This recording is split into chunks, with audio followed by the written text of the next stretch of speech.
Sejam muito bem-vindos à Nova Semente.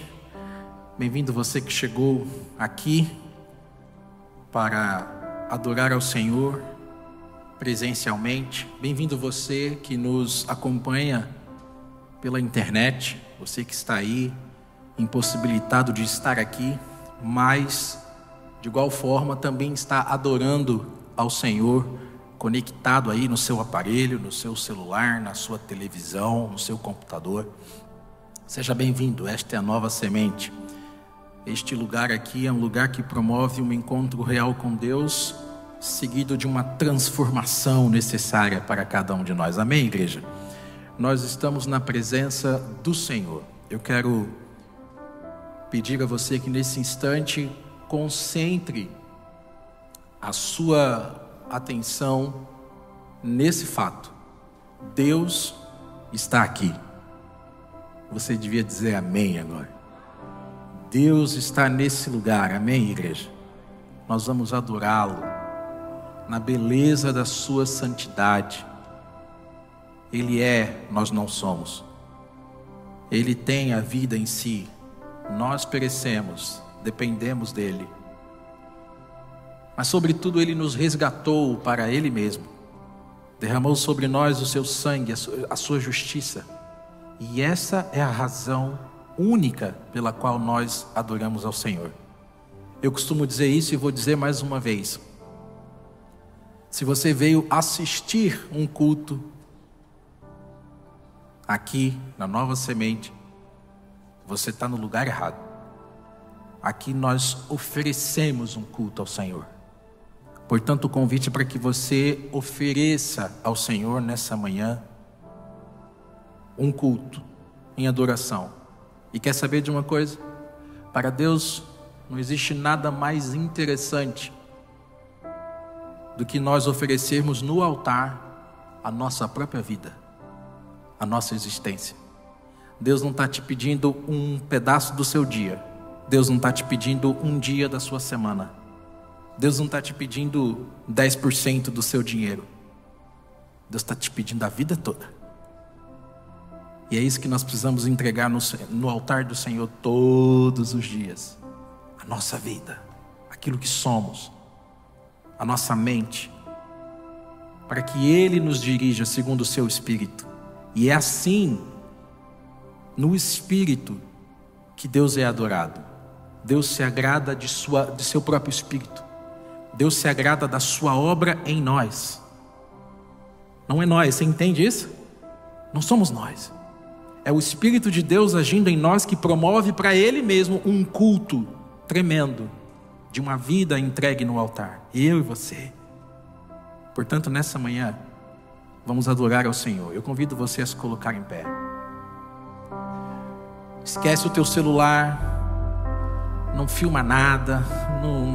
Se você quiser algum detalhe, alguma coisa de filmagem depois, nós temos aqui várias câmeras. Você pode entrar no canal Adventistas Nova Semente depois. Você pode baixar o vídeo. Você pode fazer o que você quiser depois nas redes sociais da Nova Semente. Agora, aqui, concentre-se em adorar ao Senhor. É isso que nós vamos fazer agora.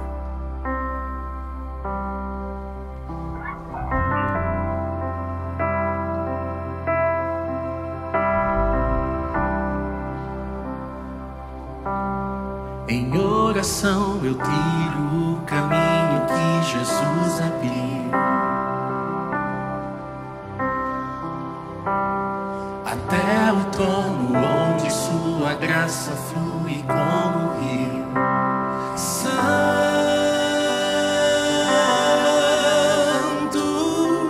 Santo, anjos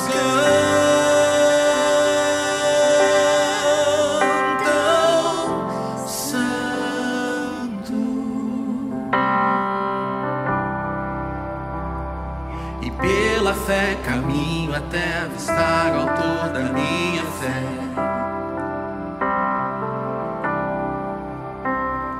E o que eu posso oferecer para honrar quem Ele é? Santo,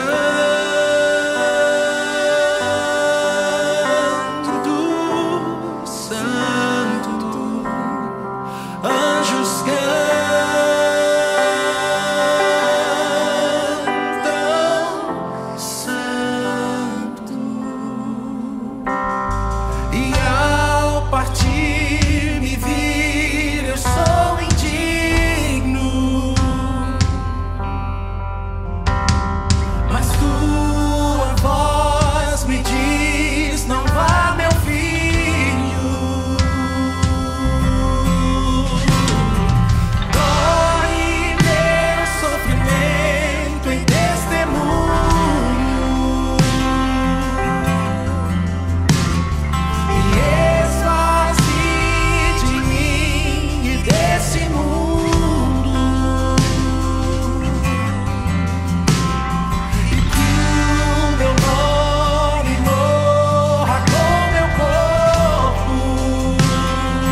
e nem um pouco mais.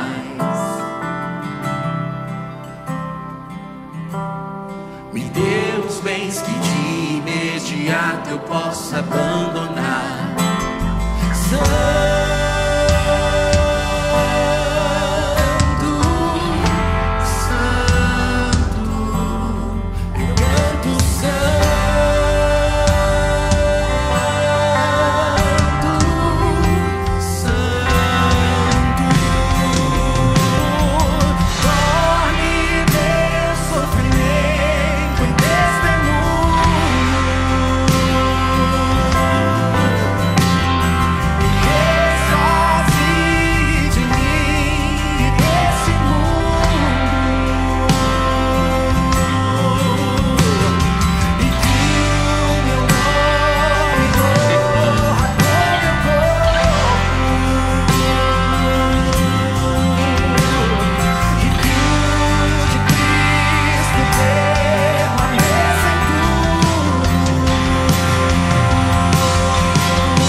Salmo 139, verso 4.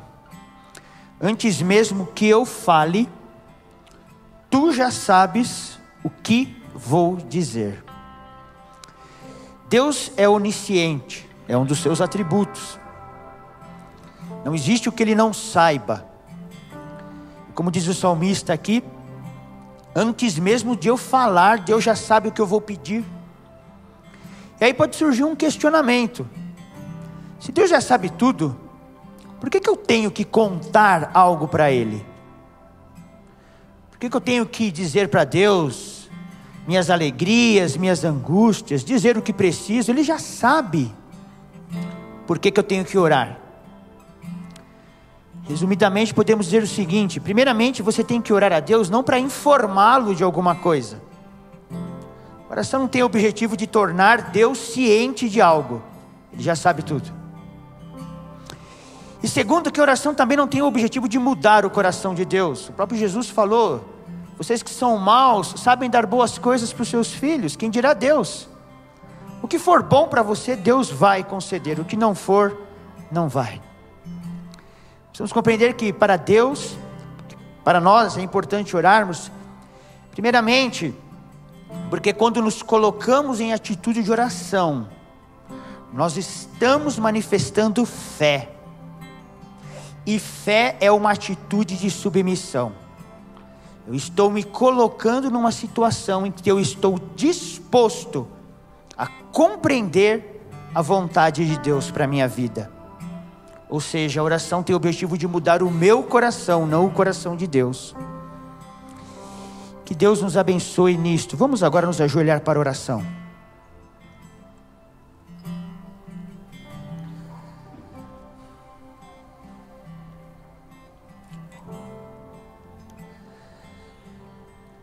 Santo Deus e Pai, louvado e engrandecido seja o Teu nome. Senhor, aqui estamos como Teus filhos, e Tu sabes, ó Deus, antes mesmo de falarmos, qual a necessidade que cada um aqui tem, ó Pai.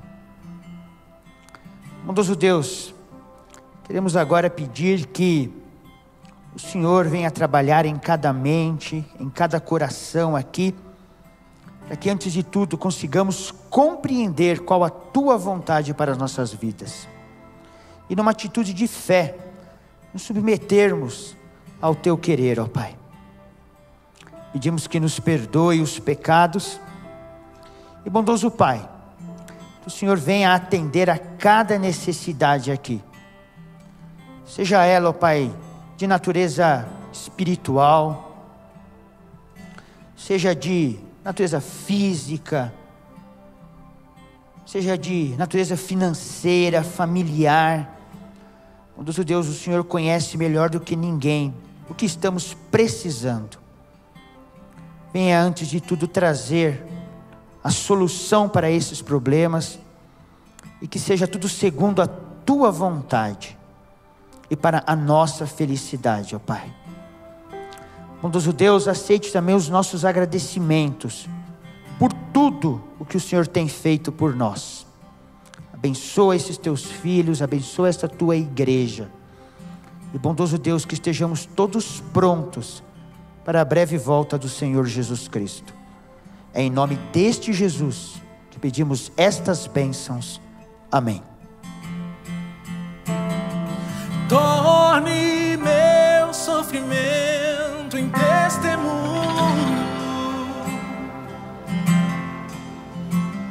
me esvazie de mim e desse mundo,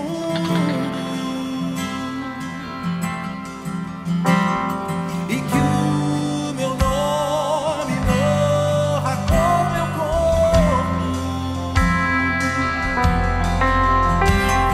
e que o de Cristo permaneça em tudo.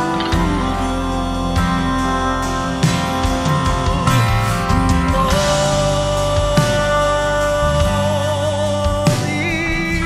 de Cristo.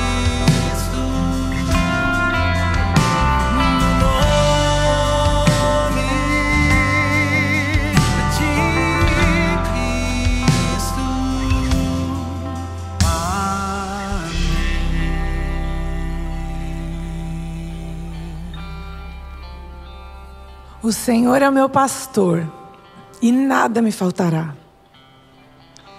A vida com Deus pressupõe essa confiança de que nada nos faltará. Em Mateus 6:26, nós lemos: observem as aves do céu, que não semeiam, não colhem, nem ajuntam em celeiros. No entanto, o Pai de vocês, que está no céu, as sustenta. Será que vocês não valem muito mais do que as aves? Nesse momento eu convido você aqui e você que nos assiste a participar da adoração a Deus com os seus dízimos e ofertas. Os dízimos, a 10ª parte da nossa renda, para a missão da Igreja Adventista do Sétimo Dia em diversas frentes. As ofertas para as despesas dessa comunidade, a Nova Semente. Para quem nos assiste, as instruções estão na tela e você pode enviar o e-mail com o seu comprovante indicando o destino das suas doações, se dízimos, se ofertas. Enquanto isso, vamos cantar um louvor que nos lembra o significado desse ato.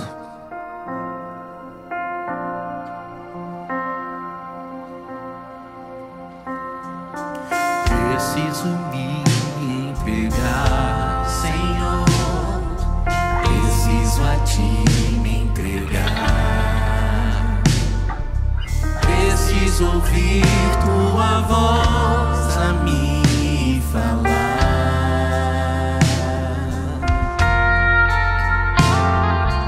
Não tenho nada a Te oferecer, somente um coração impuro e pecador. Mas aqui estou, me aceita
Oremos.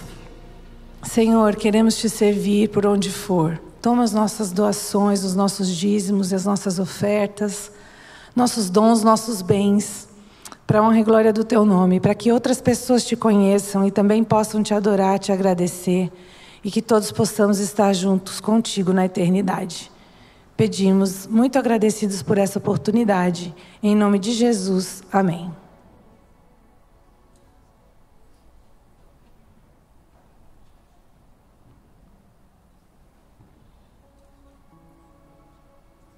Ele é a água da vida que mata toda a sede. Mas Ele também é fogo consumidor. Ele é a sombra do Onipotente, mas Ele também é a luz do mundo. Ele é o nosso advogado de defesa, mas Ele também é o juiz que condena todo o mal. Ele é sacerdote, Ele é rei, Ele é servo, Ele é Cristo. Cristo Jesus, amém, igreja? Nós vamos adorar a Cristo nessa manhã. E você sabe que o louvor nunca é sentado, porque eu não quero que você tenha o coração aí falhando agora, de tanta emoção, de tanta alegria, que você vai adorar o Rei do Universo. Seu coração faz assim: ei, é muita alegria para mim, fica em pé, canta, deixa sair pelos poros. A alegria da salvação, a alegria do Senhor é a nossa força, amém, igreja? Nós vamos cantar, nós vamos adorar agora.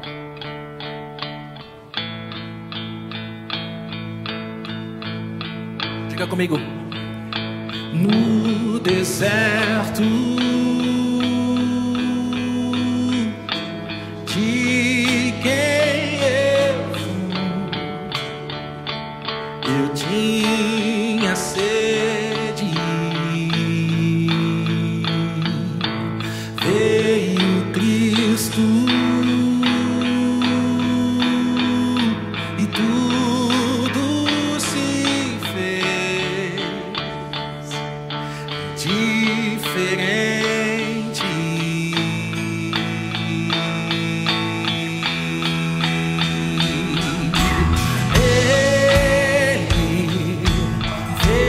Pecados ocultos, o que escondo no fundo do meu coração,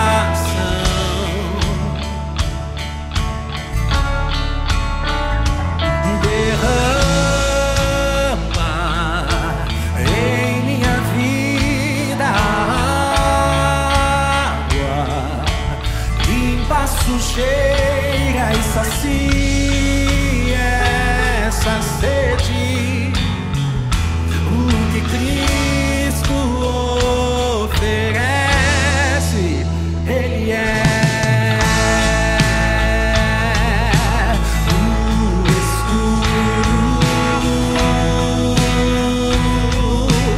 de quem eu fui. Eu tinha medo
Diga o nome dele, Cristo.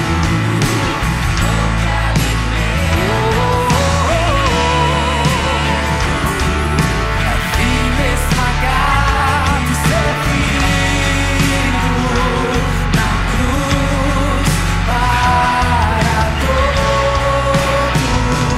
cansado, o que Cristo oferece, Ele é.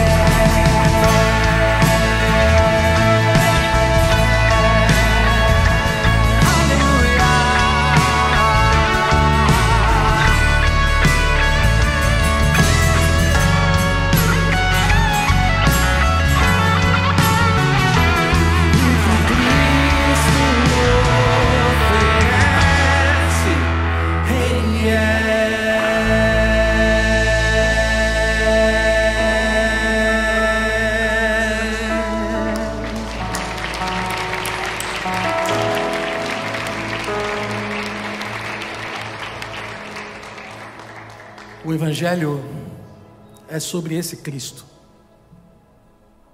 Nada mais importa no Evangelho se ele não falar de Cristo. A Bíblia diz que Jesus, falando sobre si mesmo, ele disse assim: quando eu for levantado e ficar entre o céu e a terra. Jesus estava falando de sua cruz. Quando eu estiver entre o céu e a terra, levantado na cruz, eu atrairei todos para mim. É Ele, amigo. É Ele, minha amiga. Ele atrai.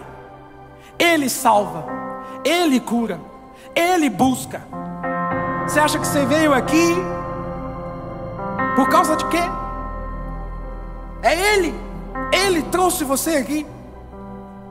Ele te colocou nesse lugar, nessa manhã. Você não veio assistir aqui um culto. Você veio oferecer um culto ao Deus que salvou você. E Ele vai falar com você nessa manhã. De novo. De novo a palavra dele vai ser aberta para que o seu coração tenha uma visão do céu nesse lugar. Deus vai falar com você outra vez. Outra vez. Abra o seu coração para o Senhor. Olhe para a cruz de Cristo. Lá está o motivo da nossa redenção. Cristo esmagado, servido na cruz para todo cansado, para mim, para você. Glória a Deus. Deus é bom. Deus é maravilhoso. Nós o adoramos nessa manhã pelo que Ele fez, pelo que Ele é. Andei tão cego, sem rumo certo, buscando a paz e descanso. Eu procurei por tantos meios justificar meus erros, mas ao clamar, meus olhos abri. Diga, diga. E ao olhar,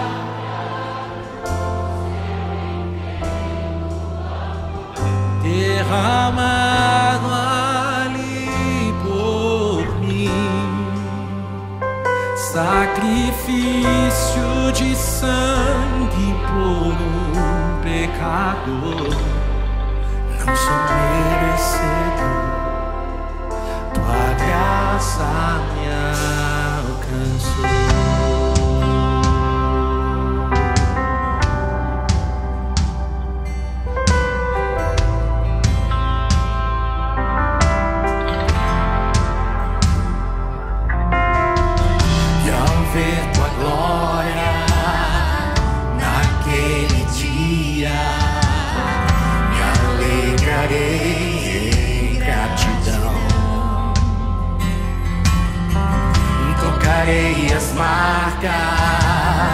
marcas de vitória. Vencido é o pecado. Essa é a nossa vitória. Perante ti me prostrarei, e ao olhar pra cruz eu entendo o amor derramado ali por mim. Sacrifício de sangue por pecador. Não sou merecedor, tua graça me alcançou.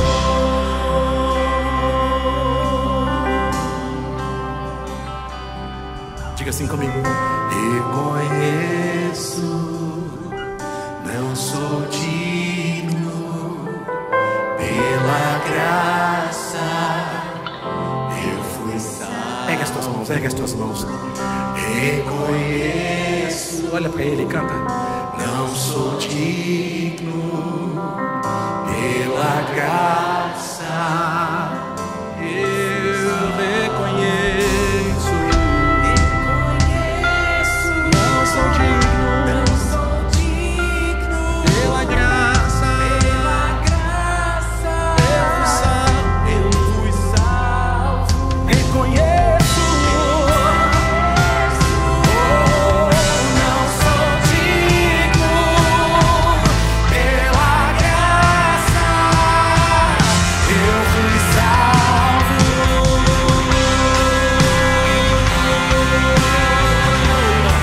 Aleluia.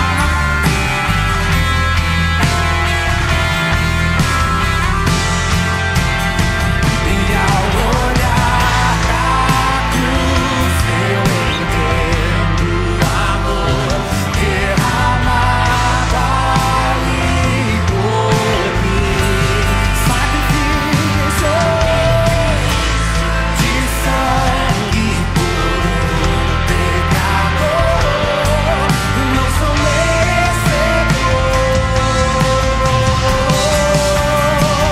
e ao olhar pra cruz eu entendo ali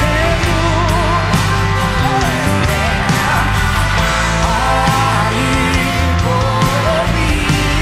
Sacrifício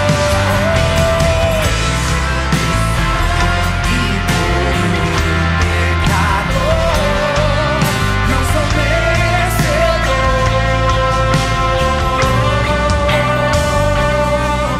não sou merecedor, tua graça me alcançou.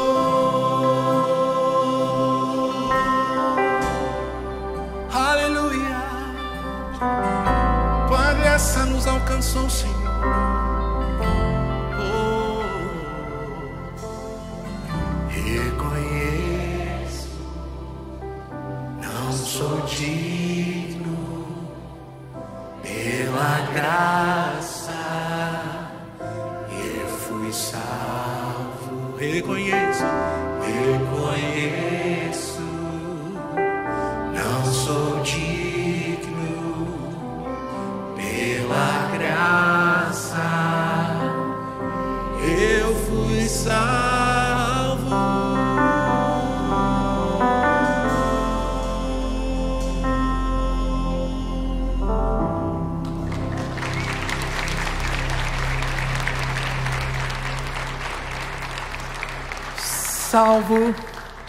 Salvo para quê? Eu respondo: salvo para servir aquele que nos salvou. Você é salvo para viver a liberdade em Cristo Jesus. E a liberdade em Cristo Jesus é uma liberdade de serviço. Aquele que foi salvo, aquele que recebe graça, só pode ser um distribuidor da graça agora. Você recebeu salvação em Cristo? Recebi. Então agora você trabalha para Ele. É por isso que eu digo que não há médico, não há enfermeiro, não há engenheiro, não há advogado aqui. Todo mundo aqui é ex-condenado à morte eterna, salvo pelo sangue de Jesus, trazido para a vida e colocado no lugar onde você está aí, onde nós estamos, lá no hospital, lá no escritório, lá na empresa. Você foi colocado aí para que o reino de Deus avance onde você está, porque você recebeu o reino de Deus. Agora ele vai avançar através de você. Nós somos salvos para isso, salvos para sermos usados pelo Senhor. Nessa manhã, antes de ouvirmos a palavra de Deus, vamos pedir a Ele que nos use. Sonda-me, Senhor, e me conheces. Quebranta o meu coração. Transforma-me conforme a tua palavra e enche-me até que em mim se ache só a ti. E então usa-me, Senhor, usa-me como um farol que brilha à noite, como um ponte sobre as águas, como abrigo no deserto, como flecha que acerta o alvo. Eu quero ser usado da maneira que te agrade, em qualquer hora e em qualquer lugar. Eis aqui a minha vida, usa-me, Senhor, usa-me.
as águas como abrigo no deserto, como flecha que acerta o alvo. Eu quero ser usado da maneira que te agrada, em qualquer hora, em qualquer lugar. Eis aqui a minha vida, usa-me, Senhor, usa-me. Pegue as tuas mãos. Sonda-me, quebranta-me, transforma-me, enche-me e usa-me. Sonda-me, sonda-me, quebranta-me, transforma-me, enche-me e usa-me, Senhor.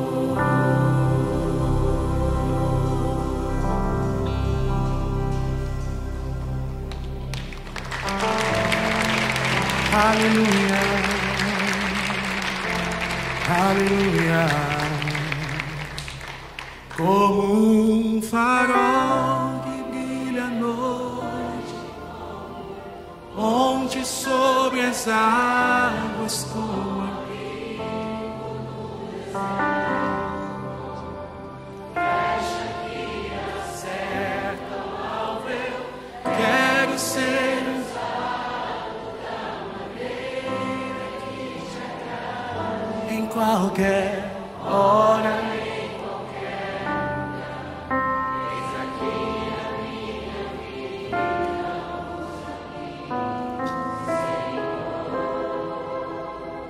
Usa-me, sonda-me, sonda-me, quebra-me, transforma-me, enche-me e usa-me, sonda-me.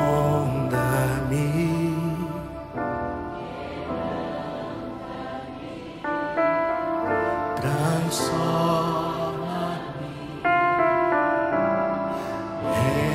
enche-me e usa-me, Senhor.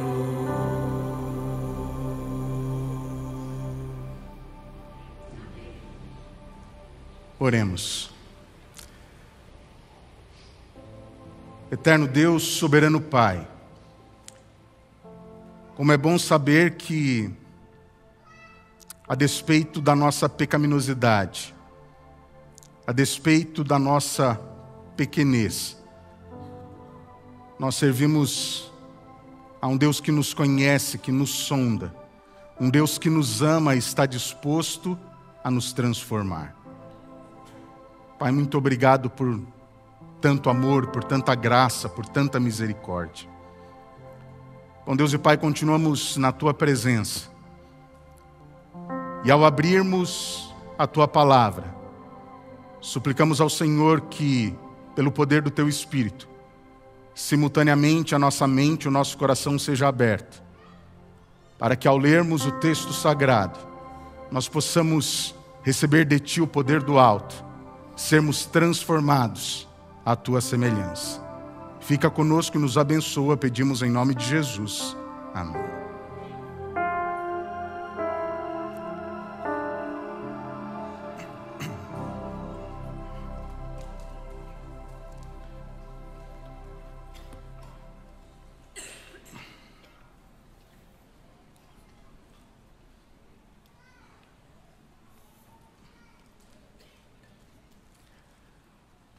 Olá, sejam todos bem-vindos à Nova Semente. Como já foi dito aqui, o nosso propósito é que a cada reunião que aqui temos, nós possamos ter uma experiência real com Deus. E que esta experiência, mediante a ação do Espírito Santo, nos conduz à transformação que Deus quer operar em mim e em você a cada dia. E claro que o nosso cumprimento aqui também se estende a você que nos acompanha pela internet, através do nosso canal, e fica aqui o convite para que você possa vir em alguma ocasião nos visitar aqui na Rua Cubatão, número 77. Nós estamos localizados aqui no bairro do Paraíso. Como a maioria de vocês sabem, e se você por acaso não acompanhou a nossa série chamada e intitulada de O Salvador, você tem a oportunidade justamente de, no nosso canal Adventistas Nova Semente, assistir os episódios anteriores. E hoje nós estamos então encerrando essa série intitulada O Salvador. E quando nós falamos de salvação, quando nós falamos do Salvador, naturalmente nós estamos falando de um conceito teológico chamado soteriologia, que é justamente o estudo da salvação por meio de Jesus Cristo, através da obra de Cristo, pela minha e pela sua salvação. E eu particularmente, quando penso nesse texto, e eu acredito que esse texto ele consegue sintetizar o que a soteriologia, o que o estudo da salvação tem para mim e para você. E isso foi muito bem apresentado até aqui pelos nossos pastores, pelos meus amigos, pastor Igor e também pelo pastor Ricardo. E tanto o pastor Igor quanto o pastor Ricardo nos apresentaram e nos disseram que nesse estudo que eu e você fazemos da salvação, nós entendemos, ao estudar a salvação por meio de Cristo, que existe a justificação, a santificação e a glorificação. E como eu havia dito, eu gosto de um texto e gostaria de convidá-los a ler.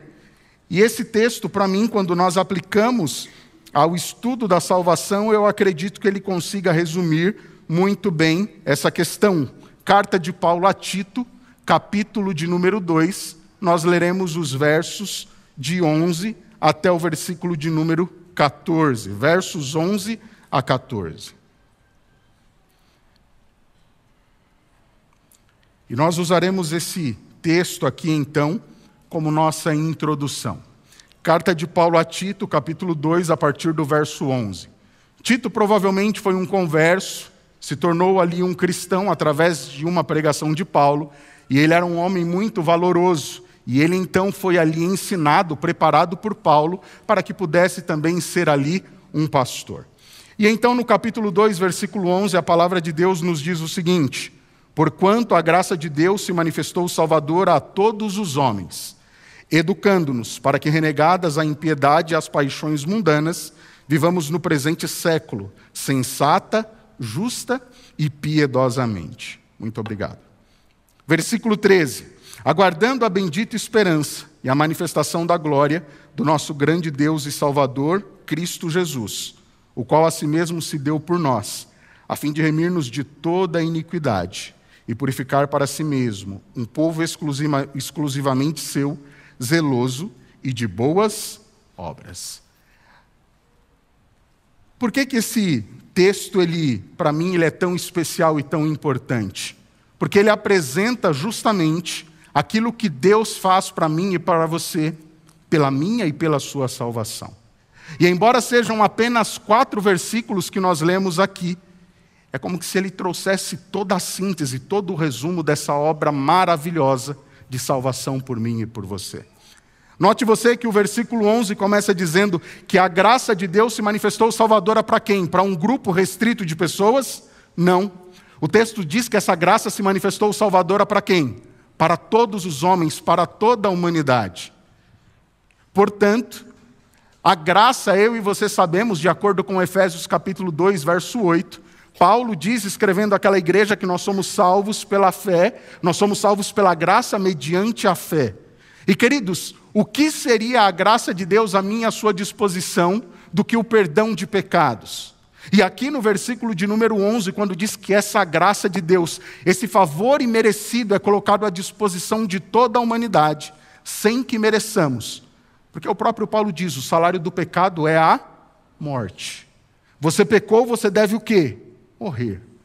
Mas é aí que entra em ação a graça maravilhosa de Deus, o nosso bendito Salvador, Deus agindo em meu e em seu favor, para que nós sejamos salvos.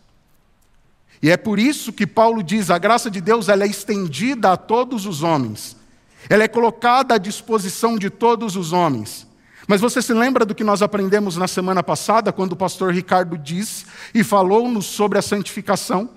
Ele colocou e apresentou para nós que, embora a graça de Deus esteja estendida a toda a humanidade, a graça não é automática.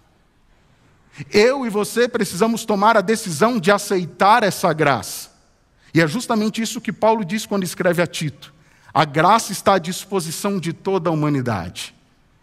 Mas eu gosto muito também do versículo de número 12.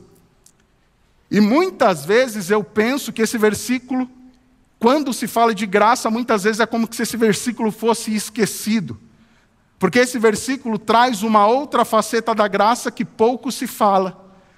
Eu e você entendemos a graça de Deus como sendo a graça que nos salva, o favor imerecido de Deus, mas acompanhe comigo o que diz o versículo 12, perceba.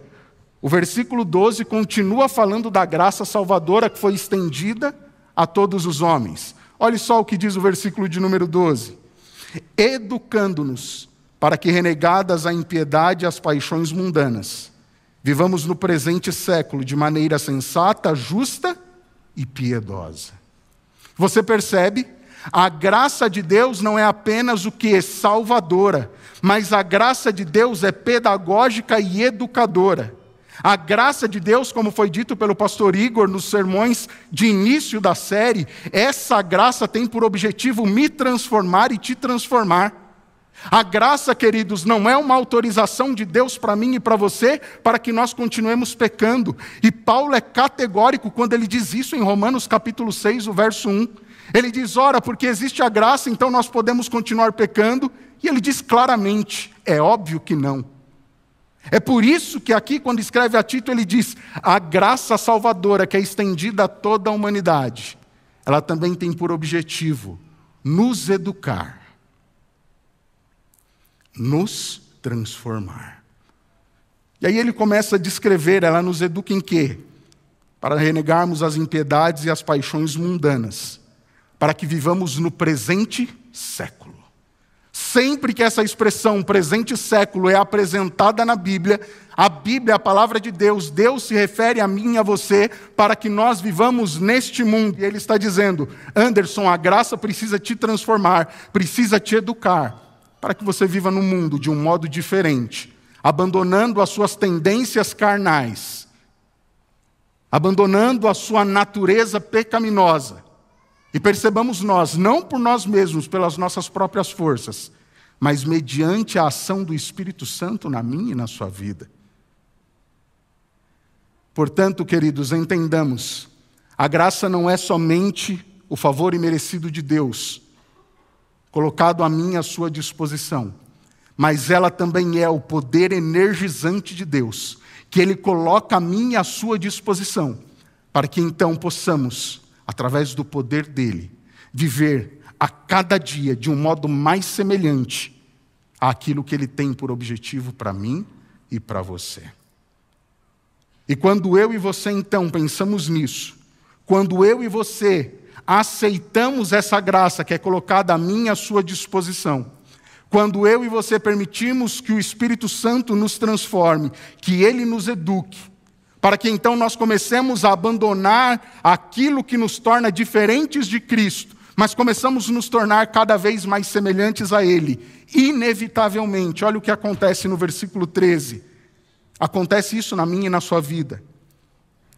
Aguardando a bendita esperança e a manifestação da glória do nosso grande Deus e Salvador, Cristo Jesus.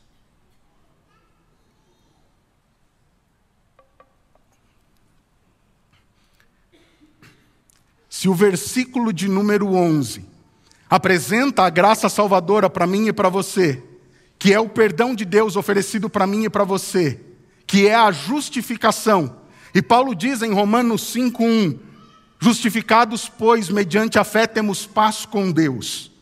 Deus nos concede esse perdão, nos reconcilia, nos reconecta com Ele, por meio da graça. Essa graça então nos educa, nos transforma para que vivamos a semelhança de Cristo, de acordo com o que Deus coloca na minha e na sua vida, na palavra dele. Automaticamente, aquele que se torna um discípulo, um seguidor de Cristo, e que permite-se ser transformado e educado por esta graça, queridos, aquele que vive assim, naturalmente passará, não somente a aguardar, mas também a almejar, desejar, e esta que toma essa decisão, quererá estar com Cristo, de acordo com aquilo que Paulo diz, na bendita esperança. E ele usa um termo interessante, a manifestação da glória do nosso grande Deus e Salvador, Cristo Jesus.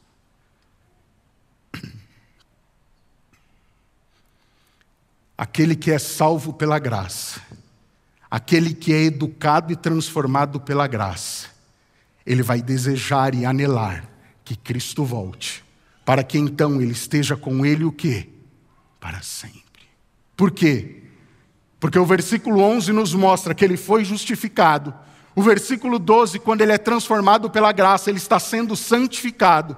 E ele vai desejar então que Cristo volte e ele tenha a oportunidade de ser o quê? Glorificado. E glorificação só existe e acontece, ela só acontecerá quando Cristo voltar. É por isso que eu gosto tanto desse texto, porque ele apresenta para mim e para você justificação, santificação e glorificação. Sem santificação, como vimos no estudo passado, nós não teremos a oportunidade de ver a Deus. E para que eu e você possamos viver livres da presença do pecado, isso só se dará quando Cristo voltar. E então nós formos glorificados, estivermos o quê?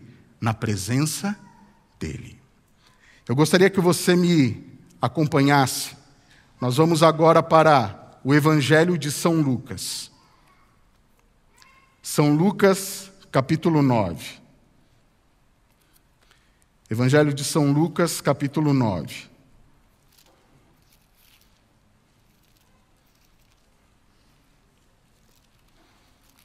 Evangelho de São Lucas, o capítulo 9.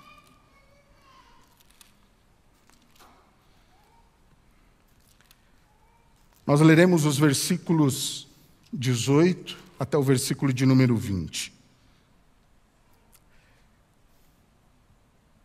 Estando ele orando à parte, achavam-se presentes os discípulos, a quem perguntou: quem dizem as multidões que sou eu? Responderam eles: João Batista, mas outros, Elias, e ainda outros dizem que ressurgiu dos antigos profetas. E aí no verso 20, Jesus pergunta para os seus discípulos de um modo mais direto: mas vós, perguntou ele, quem dizeis que eu sou? Então falou Pedro e disse: és o Cristo de Deus. Jesus faz uma pesquisa com os seus discípulos e ele pergunta o seguinte: o que é que as pessoas andam dizendo aí a meu respeito? Jesus Cristo queria saber se as pessoas estavam o reconhecendo como Messias, como Cristo, como ungido, como Filho prometido de Deus. E aí os discípulos naturalmente respondem aquilo que eles estavam ouvindo a respeito do que as pessoas imaginavam ser aquele homem. E os discípulos dizem: olha, Senhor, alguns estão dizendo que tu és João Batista. Outros dizem que você é Elias. Alguns em um outro, por exemplo, se você ler o relato paralelo no Evangelho de Mateus, vão dizer: tu és o Jeremias, ou então algum dos outros profetas. E queridos, o interessante é que quando Jesus Cristo faz essa pergunta, Jesus Cristo está procurando mostrar para os seus discípulos, a sua audiência mais próxima, de que havia a necessidade de que eles o reconhecessem como Messias, como o Salvador. Porque se eles reconhecessem Jesus Cristo como um grande profeta, ou como um grande homem, como um grande líder moral, como alguns pensam que Cristo foi, a morte de Cristo não faria sentido nenhum, não teria eficácia nenhuma. E é por isso então que no versículo 19, Jesus Cristo ouve aqueles homens dizendo: tu és este, tu és aquele. Porque, infelizmente, a grande maioria das pessoas não via e não reconhecia Jesus como Messias, como Salvador. E aí no versículo 20, Jesus então diz: mas e vocês? Vocês têm caminhado comigo. Alguns de vocês estão comigo já há um bom tempo. Outros chegaram um pouco depois. E vocês? Quem vocês dizem que eu sou? Agora trazendo para nós, quem é Jesus Cristo para você? Quem é Jesus Cristo para mim? Quem é Jesus Cristo para nós? Quando Jesus dirige essa pergunta aos discípulos, naturalmente, Pedro, aquele que era sempre tomava a frente, o líder deles, ele responde, não só falando por si, mas representando aos demais. Pedro diz o seguinte: és o Cristo, o Filho de Deus. Aqui especificamente ele diz: és o Cristo de Deus. Agora volta um pouquinho no capítulo 2, verso 11 do Evangelho de São Lucas.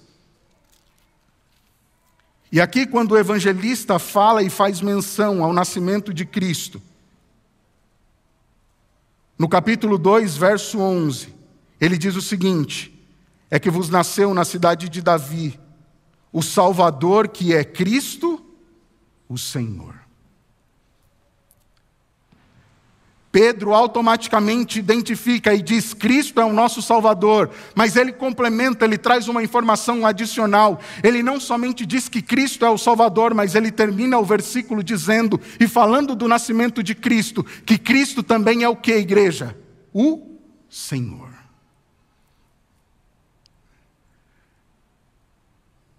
É necessário que Cristo e que eu e você o aceitemos como Salvador, mas que também eu e você o reconheçamos e entendamos que Ele precisa ser Senhor de nossas vidas. Ele precisa ser Senhor em nossa vida. E o que significa isso, pastor? Significa ser aquele que norteia, que baliza, aquele que dirige, que parametriza o modo como eu e você vivemos. A salvação é estendida a todos, como nós dissemos, mas nem todos a aceitarão. Mas a partir do momento em que eu e você nos dispomos a aceitar a salvação que é oferecida em Cristo, eu e você também precisamos reconhecê-lo como nosso Senhor. E sabe o que é que envolve o senhorio de Cristo? Rendição, submissão. Não mais às minhas vontades, mas à vontade de quem? A vontade dele.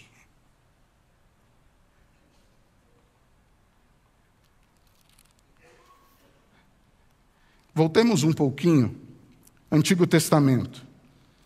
Livro do Êxodo, capítulo 3, o versículo de número 14. Êxodo, capítulo 3, o verso 14.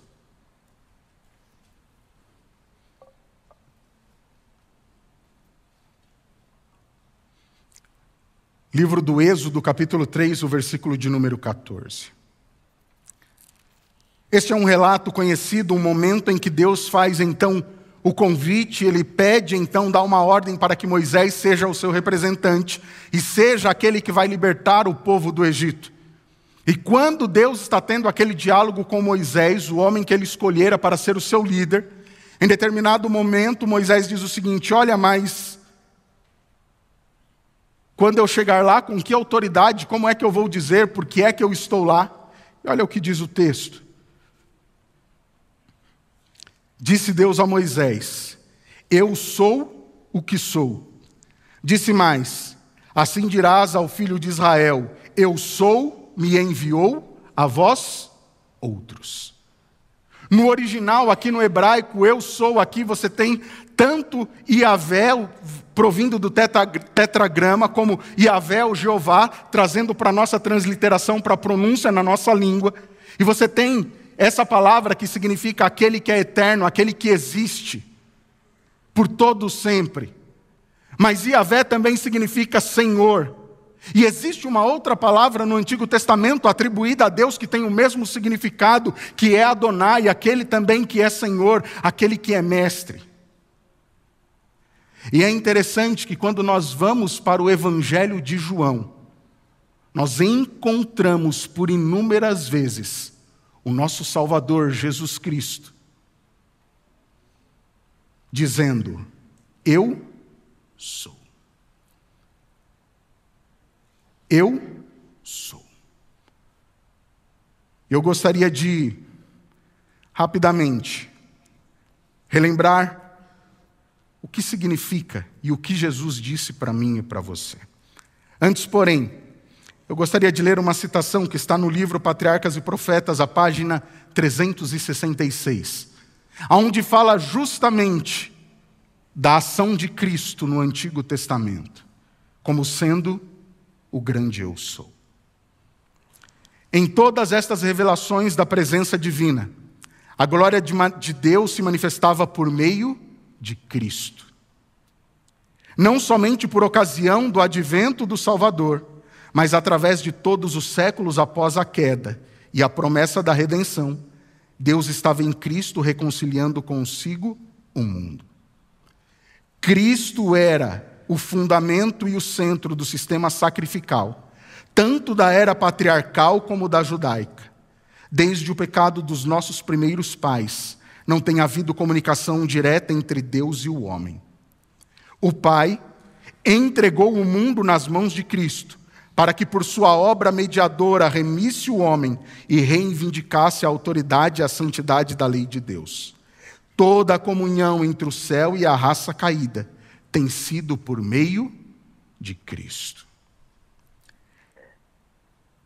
E se você continuar lendo o texto, será dito que foi Cristo quem se revelou aos patriarcas.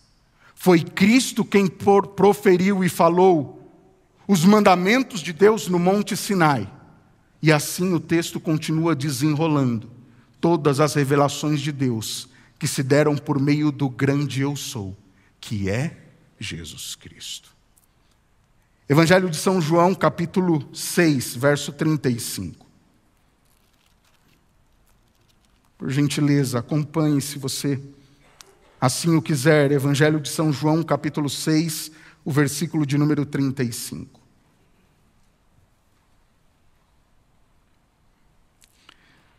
Declarou-lhe Jesus: pois eu sou o pão da vida, e o que vem a mim jamais terá fome, e o que crê em mim jamais terá sede.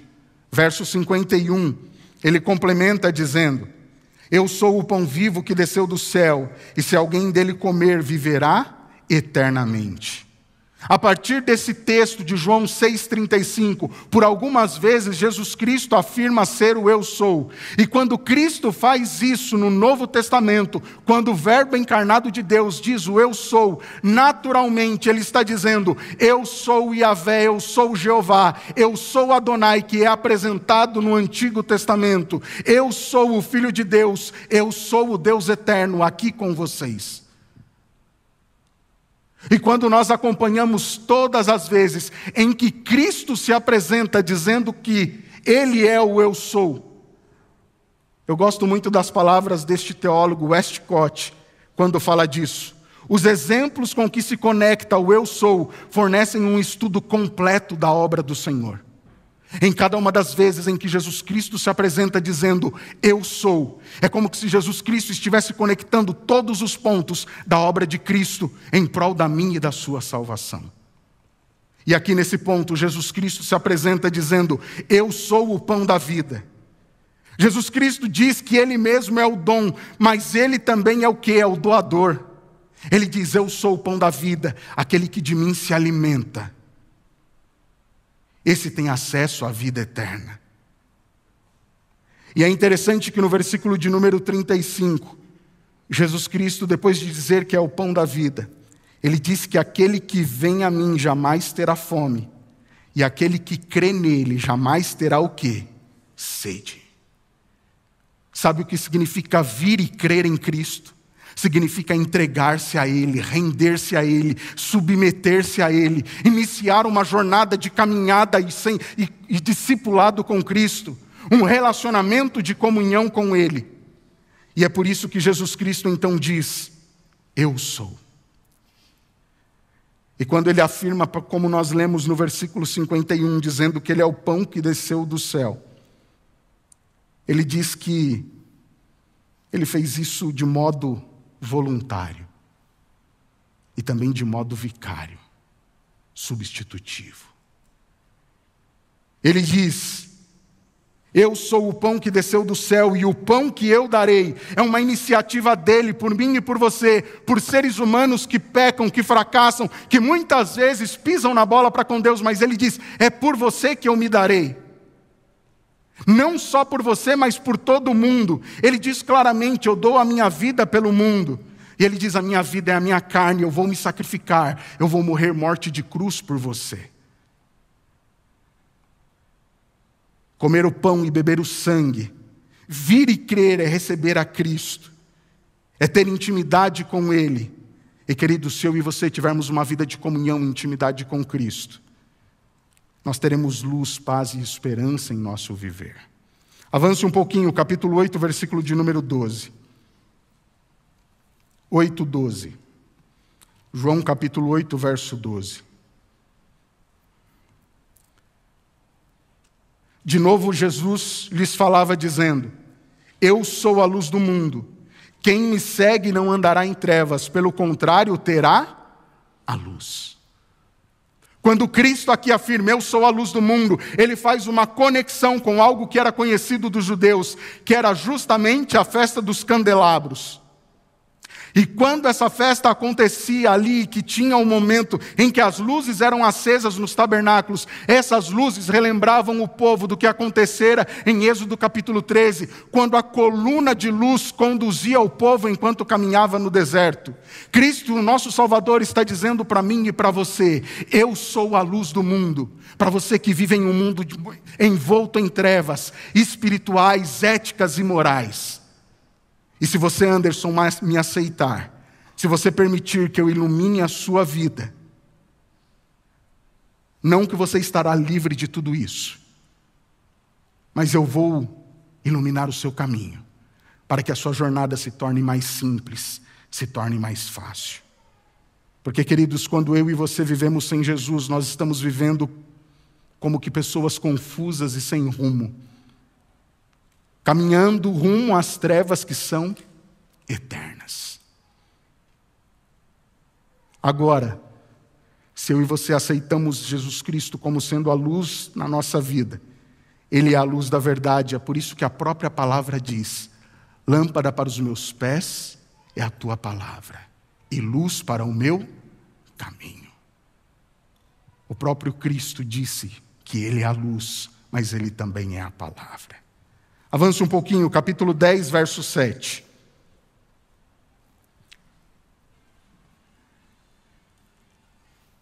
Aqui Jesus Cristo se apresenta de uma outra forma. Jesus, pois, lhe afirmou, de novo: em verdade vos digo, eu sou a porta das ovelhas. A figura de um pastor era muito comum, e não só a figura do pastor, mas o lugar onde as ovelhas estavam e eram acolhidas, eram guardadas. E Jesus Cristo está dizendo, assim como Ele disse, ser o caminho, a verdade e a vida, em João 14,6, que é o texto base de toda essa série. Jesus Cristo, de modo comparativo, Ele diz: eu sou a única porta. Existem muitas outras portas aí que te dão acesso a muitas coisas, mas a única porta de acesso ao céu, de acesso a Deus e de acesso à salvação, sou eu. E no versículo 9 ele diz o seguinte: eu sou a porta, se alguém entrar por mim será salvo, entrará e sairá e achará pastagem. Quem entra pela porta, que é Jesus Cristo, entra pela porta da salvação. Não existe nenhum outro caminho, nenhum outro acesso de salvação, nenhum outro acesso ao Pai e à salvação que Ele oferece que não seja Cristo. Mas quando eu e você entramos por essa porta, nós também entramos pela porta da libertação. A libertação da escravidão do pecado, do mal. Jesus Cristo diz no verso 9 que aquele que entra por essa porta, ele entra e tem acesso à liberdade, porque o texto diz que ele pode entrar e pode sair. Mas existem algumas portas que existem neste mundo que são apenas de entrada e que não permitem a mim e a você a saída. Aqueles que entram pela porta que é Jesus, entram pela porta da provisão e encontram nele a proteção, a tranquilidade, a segurança e a paz, e também o alimento espiritual. Verso 11, Jesus diz: eu sou o bom pastor, e o bom pastor dá a vida pelas ovelhas. Jesus Cristo aqui faz uma distinção entre ele como sendo o bom pastor e uma distinção entre o mercenário. O mercenário era alguém que era pago para cuidar das ovelhas. Mas se surgisse, quem sabe, um leão ou algum perigo muito grande, o mercenário rapidamente, ele abandonaria as ovelhas para preservar a sua própria vida. Quando eu e você continuamos lendo o relato de João, você vai entender e perceber que Jesus Cristo, sendo o pastor, ele é o dono e o proprietário. E ele então está disposto a dar a sua vida por suas ovelhas. No verso 14, ele diz que ele conhece cada uma das suas ovelhas. Ele conhece o nome delas, a necessidade delas. E ele sabe o que conceder para cada uma delas. É isso que o Salvador faz por mim e por você. Capítulo 11, verso 25, do Evangelho de São João. Jesus diz: eu sou a ressurreição e a vida. Quem crê em mim, ainda que morra, viverá. Verso 26, e todo o que vive, que crê em mim, não morrerá eternamente. Crês nisto? Jesus Cristo aqui, ele diz: eu sou a ressurreição e a vida. Jesus Cristo aqui então se coloca diante do maior inimigo que eu e você, como seres humanos, temos, que se chama a morte, a manifestação máxima do pecado, que é a morte. Jesus Cristo aqui, ele ressuscita, traz Lázaro de volta à vida. Mas ele diz que ele não só oferece a vida que eu e você temos aqui, mas ele quer oferecer o que? A vida eterna. E ele se apresenta como sendo a solução para mim e para você. E ele garante, como diz 1 Tessalonicenses no capítulo 4, que um dia, quando ele voltar, aquilo que é corruptível se revestirá de incorruptibilidade. O que é mortal se revestirá da imortalidade. Eu e você temos o privilégio de ter acesso a isso, porque o nosso Salvador nos oferece isso. João capítulo 14, 6, como todos nós conhecemos, e como nós sabemos, e é o texto base da nossa série, Jesus Cristo mais uma vez afirma: eu sou o caminho, a verdade e a vida. Ninguém vem ao Pai se não for por quem? Por mim. Ele diz: não existe outro caminho, não existe outra verdade que não seja eu. E Anderson, quando você anda por este caminho, quando você vive de acordo com esta verdade, você recebe de mim, do próprio Deus, a vida. E encerrando, João capítulo 15, versículo 1 e depois o versículo 5. João capítulo 15, verso 1 e 5. Eu sou a videira verdadeira, e o meu pai é o agricultor. Verso 5. Eu sou a videira verdadeira, vós os ramos. Quem permanece em mim e eu nele, esse dá muito fruto, porque sem mim nada podeis fazer. Pela 7ª vez no Evangelho de João, Jesus Cristo afirma: eu sou. E como eu disse no início, todas as vezes que Cristo afirma eu sou, automaticamente ele está mostrando para aquelas pessoas que ele é o mesmo eu sou do Antigo Testamento, quando Deus se manifestou a Moisés. E ele diz: eu sou a videira verdadeira. E os ramos da videira só têm vida, só se tornam fortes, se eles permanecem conectados ao tronco. E você naturalmente sabe que a videira é Deus, é Jesus Cristo. E os ramos somos quem? Somos nós.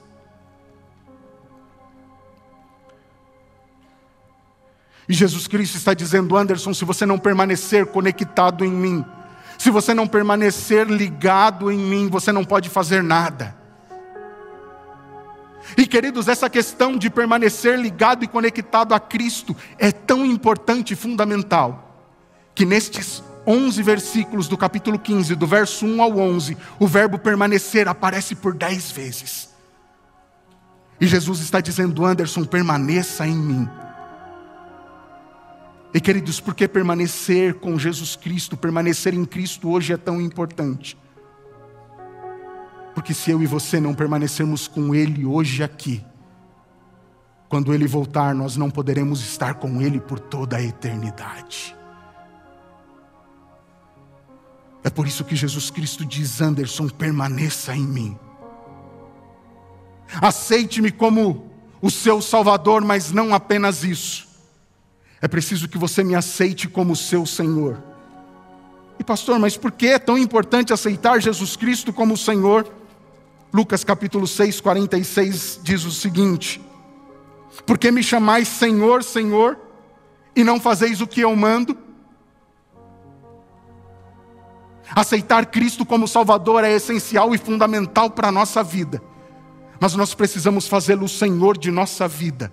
Aquele que ocupa o primeiro lugar no nosso coração e na nossa vida. Aquele que nos transforma, aquele que nos norteia. E pastor, mas por que é preciso tanto ser transformado? Porque, queridos, se eu e você não formos transformados por Deus, Ele volta e nós não poderemos estar com Ele para sempre. Apocalipse 14, 6 diz que o evangelho apresentado a todo mundo é o evangelho eterno. Mas eu ousaria parafrasear de que ele também é o evangelho completo. Não é um evangelho parcial. Eu e você não podemos nos contentar com uma mensagem que somente nos conforte e console. Porque a Bíblia, além de nos confortar e consolar, ela também nos confronta.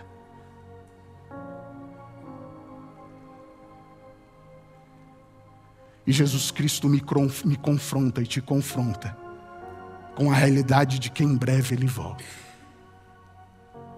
E para que eu esteja lá com Ele, eu preciso aceitá-lo não só como Salvador, mas eu preciso permitir que Ele seja o quê? Senhor da minha vida.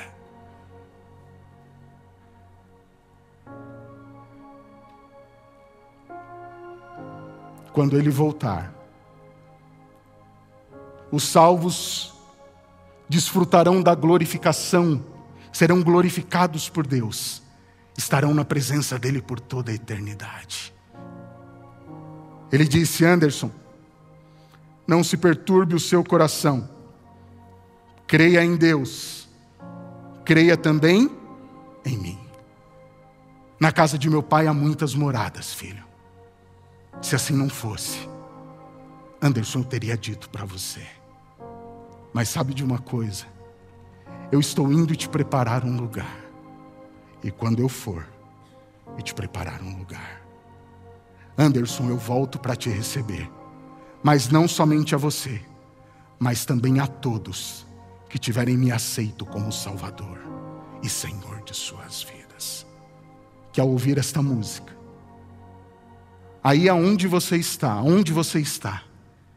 que você possa orar e conversar com Deus e dizer: Senhor, eu quero que Tu sejas não só o meu Salvador, mas que Tu sejas o Senhor de minha vida. Porque quando o Senhor voltar, eu quero desfrutar da glória da Tua presença. Amém.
pecado escapar. Há inclinações em mim que me levam a falhar. É preciso um poder que opere em meu interior. Instrução que eu possa ter a cultura do meu ser, meu esforço, meu querer não me poderão valer. É preciso um poder que opere em meu favor. Cristo, justiça que me alcança.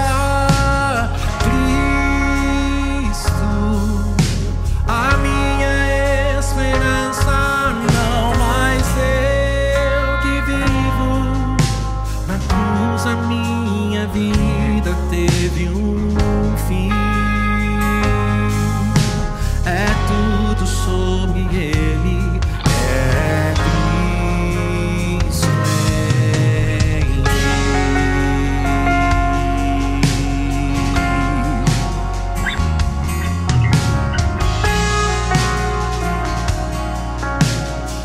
Você quer nos ajudar a cantar?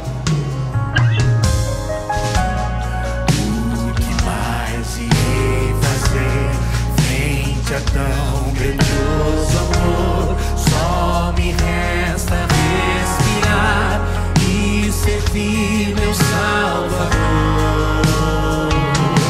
Receber o seu poder e anunciá-lo com fervor.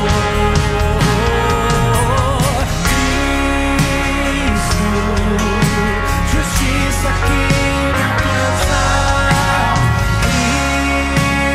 Cristo, a minha esperança.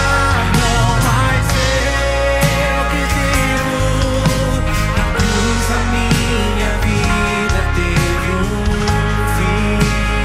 É tudo sobre Ele.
Maravilhoso Deus, nós agradecemos ao Senhor, porque a salvação que Tu nos oferece não depende em nada de nós. Ela acontece totalmente por Tua graça, por Tua bondade, por Teu amor. Mas, bom Deus e Pai, nós suplicamos ao Senhor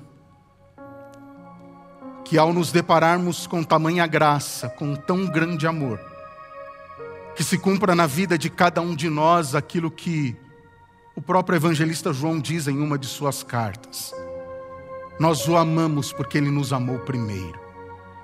Que a nossa resposta a tudo que tu fizeste, fazes e ainda fará por nós, possa ser a decisão de te amar-te. Aceitar a justificação, o perdão que nos oferece. Tomarmos a decisão de aceitar essa graça transformadora e educadora, para que sejamos transformados à sua semelhança. E assim, Pai, muito em breve, quando tu voltares, tenhamos o privilégio de contemplar-te face a face. E então, glorificados, estarmos em tua presença por toda a eternidade. Que o Senhor nos abençoe e nos guarde. Que o Senhor continue nos guiando. É o que pedimos e agradecemos em nome de Jesus. Amém. Esta é a nova semente. Uma experiência real com Deus.